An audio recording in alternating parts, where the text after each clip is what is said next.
Hello! Ako po si Dr. Joseph Lee, ang inyong friendly urologist. Ano kayang pwede kong inumin at makakatulong sa akin, lalo na sa trabaho ko, sa edad ko, at gusto kong manatiling healthy? Lagi nating sinasabi, bawal ang mga soda, mga preservative juice, high-grade na energy drink.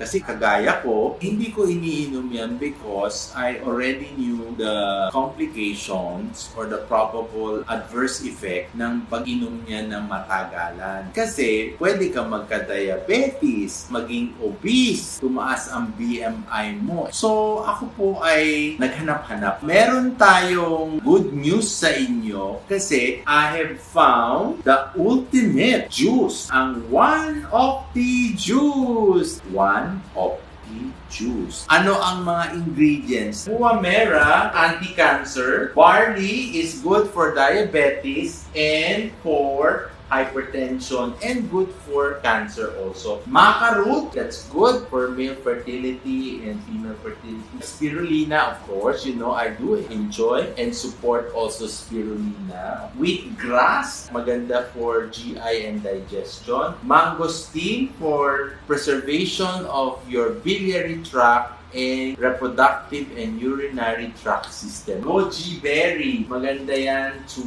prevent you from aging. Pomegranate, it's good even yung mga mental health natin ngayon, lalo during pandemic, para hindi ka maging makakalimutin or Alzheimer's disease.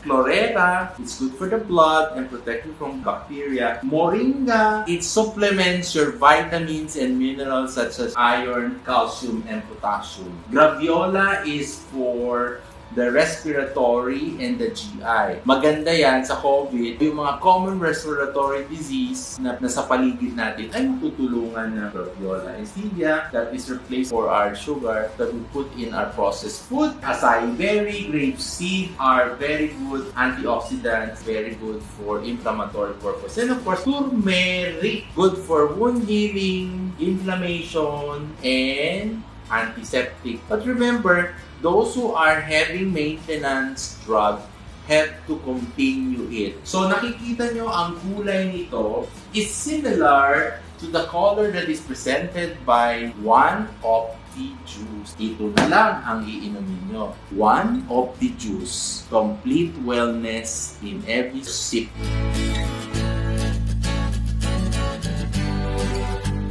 O, di ba ang ganda?